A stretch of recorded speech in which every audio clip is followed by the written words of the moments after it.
आपने आज़ादी क्या दी? किसान के बेड़ियां डाल दी। बाप बेटे को तुमने लड़ाया, भाई भाई को लड़ाया, हिंदू मुसलमान को लड़ाया, सिख ईसाई को लड़ाया। ये नीति देश को नीचे की स्थिति में ले जा रही है। बाबा महेंद्र सिंह टिकैत के साथी भूदेव प्रसाद शर्मा, भारतीय किसान यूनियन के संगठन मंत्री, किसान आंदोलन के इस मौके पर जब पुलिस द्वारा इन लोगों को नोटिस दी जा चुकी है, आप अपना आंदोलन छोड़ के वापस चले जाएं। इस समय हमारे साथ बात करने के लिए हम इनसे जानेंगे क्या कहना चाहते हैं।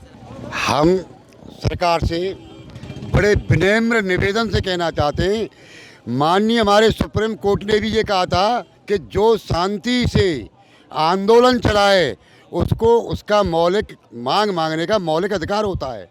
ये हमारा अधिकार है। हम कोई सरकार से गलत चीज़ नहीं मांग रहे हैं।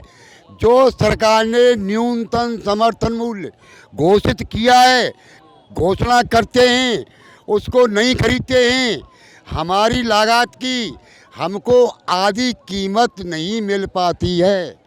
सबसे पहली मांग समर्थन न्यूनतम कीमत, जो आपने एमएसपी उसको कानून गारंटी बनाओ। जो उससे कम पे खरीदे उसके लिए 6 महीना की सज़ा होनी चाहिए, 50,000 का जरिमाना होना चाहिए। दूसरी मांग मेरी ये है, न तो आपने किसी विपक्ष को इस विश्वास में लिया, न किसी कृषि वैज्ञानिक को विश्वास में लिया, न देश के किसी किसान संगठन को विश्वास में लिया। आपने 4 महीने में मात्र 4 घंटे में मात्र 4 घंटे में ध्वनि मत से इस बिल को लागू कर दिया। ये किसान विरोधी हो सकते हैं और किसान विरोधी नहीं, ये मजदूर विरोधी, छोटा वर्ग व्यापारी, छोटा वर्ग नौकर था, ये कानून उसके भी घातक होंगे। इसलिए मैं सरकार से फिर आग्रह करता हूँ, किसानों की मांग नाजायज़ नहीं है और ये बहुत जायज़ मांग है, आपकी दी हुई मांग है। आप कहते हो मैंने किसान को आज़ाद कर दिया। अरे भाई, किसान किस जेल में था? आपने उसको आज़ादी दे दी। किसान तो आज़ाद था, आपने आज़ादी क्या दी? किसान के बेड़ियां डाल दी। दूसरी चीज़ मैं ये भी सरकार से कहना चाहता हूँ, सरकार की नीति में और नीयत में अंतर है। अभी लाल किले पे ये झंडा फहराया, सरकार का आदमी, सरकार के नौकर था। हमारे बच्चे पुलिस में और मिलिट्री में हमारे ही बच्चे हैं, किसी नेता के बच्चे नहीं हैं। बच्चे हैं तो वो किसान के हैं। बाप बेटे को तुमने लड़ाया, भाई भाई को लड़ाया, हिंदू मुसलमान को लड़ाया, सिख ईसाई को लड़ाया। ये नीति देश को नीचे की स्थिति में ले जा रही हैं, न कि देश को ऊपर बढ़ाने की स्थिति में हो। देश वो होता है जिसमें भाईचारा हो, अमन चैन हो, एक दूसरे से गले मिल कर के आगे बढ़ें। लेकिन मैं समझता हूँ इसी आंदोलन पे बोल रहे थे, जैसा कि सरकार कह चुकी है संशोधन बताएं, किसान मानने के लिए तैयार हैं, बिल वापस नहीं करेगी, ऐसा सरकार का मानना है। देखिए, ऐसा है, उसमें संशोधन हैं ही कितने, और संशोधन हो गए उसमें बचता क्या है? तो 13 दौर की वार्ता में हुआ क्या? 13 दौर की वार्ता में ये हुआ कि हमारे अगुआ, जो हमारे प्रवक्ता हैं, वो 12 बजे जाए वहाँ बैठ जाते हैं वैज्ञानिक भवन में। मंत्री जी 1-पौन घंटा लेट आते हैं, 5 मिनट बैठते हैं, फिर लंच करने चले जाते हैं, फिर पानी पीने चले जाते हैं। एक बात में किस्सा ख़त्म कर देते हैं कि भैया मेरे पास इससे बढ़िया कोई साधन नहीं है, इससे बढ़िया मेरे पास और कोई नहीं है। तो मैं ये पूछना चाहता हूँ कि ये विपक्ष है, देश में आपको 27% वोट मिला है, बाकी तो विपक्ष के पास है। 30% मानो तो 70% वोट तो आगे भी और है, बिखरा हुआ है।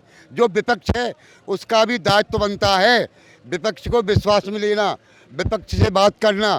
फिर कृषि वैज्ञानिक किस लिए हैं?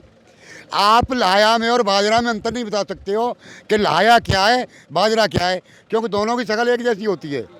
आप ऐसी कमरों में बैठ के खेती के बारे में ऐसा कानून लाते हो जो देश की सदियों सदियों पीढ़ियों को गारत में ले जाएगी और किसान मजदूर ख़त्म हो जाएगा। ये कहते थे कि औरत को बच्चे का आंदोलन में क्या काम है। अरे हमारे घरवालियों का हमसे ज़्यादा योगदान खेती भी के काम में होता है, तो हमारे घरवाली का होता है। देखिए भैंस की देखभाल वो करे, गाय की देखभाल वो करे, खेत की हरियाली वो काट के लावे, भैंस को सानी वो लगावे। हमसे ज़्यादा काम हमारे घरवाली करती हैं, तो क्या इनका अधिकार नहीं है, इनका योगदान नहीं है? इसलिए मैं कृषि कानूनों को सबसे पहला मेरा क्वेश्चन वही है जो मैं पहले बोल सका हूँ, एमएसपी गारंटी कानून। दूसरा ये तीनों आप जो काले कानून लाए हो, विपक्ष की सलाह लेकर के, कृषि वैज्ञानिकों की सलाह लेकर के और किसान संगठनों की राय से इसे दोबारा पास करें अगर देश हित में है तो। और करें कि एमएसपी खत्म नहीं होगी। एमएसपी ख़त्म नहीं होगी, मैं भी मानता हूँ एमएसपी आज भी है, लेकिन एमएसपी को गारंटी कानून बनाओ ना। जिस टाइम सरकार के कांटे लग जाते हैं फसल पे टाइम पे, तो किसान की कीमत थोड़े बहुत नीचे ही बिकती है, सरकार नहीं खरीद पाती, ये मुझे ही पता है। 5% 6% केवल किसान का माल सरकार खरीदती है, बाकी तो ये छूट वूट वाले ही खरीदते हैं व्यापारी। इस कानून को बनाने से सरकार पे क्या असर पड़ा, क्या वजन पड़ा? वजन जो पड़ेगा वो तो भाई व्यापारी पे पड़ेगा, जनता पे पड़ेगा। अभी देखो बाजरा बिका हमारा, मैं अभी आपको एक सार्वजनिक बात कर रहा हूँ, मैं बाजरा बिका किसान को 1050 रुपये से लेकर के 1200 रुपये तक। और आज आटा लाओ 1 किलो, आप आटा लाओगे तो आटा आपको 1 किलो मिलेगा 25 रुपये का और 30 रुपये का। भाई एक बात बताओ, अब आटे वाला क्या कहता है दुकानदार कि साहब गवर्नमेंट को 21.5 का रेट है बाजरा को, खरीदा नहीं उसने, 21.5 से खरीदा अगर गारंटी कानून बन जाए तो। लेकिन आम उपभोक्ता को आज उसी रेट पर मिल रहा है ना, क्यों? घोषणा कर दी।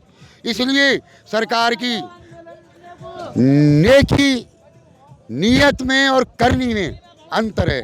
इसकी नीयत कुछ है, करती कुछ है। जनता का भलाई करना है तो मैं फिर सरकार को आगाह करता हूँ, एमएसपी गारंटी कानून बनाओ और ये काले तीनों कानूनों को वापस लेके इसका दोबारा संसद चलाओ और दोबारा इसका पास करो। इन्होंने अपनी बात रखी और एमएसपी की गारंटी पक्की करने को कहा, साथ ही किसान बिल वापस लेने से पहले इन्होंने कुछ भी मानने से इनकार कर दिया।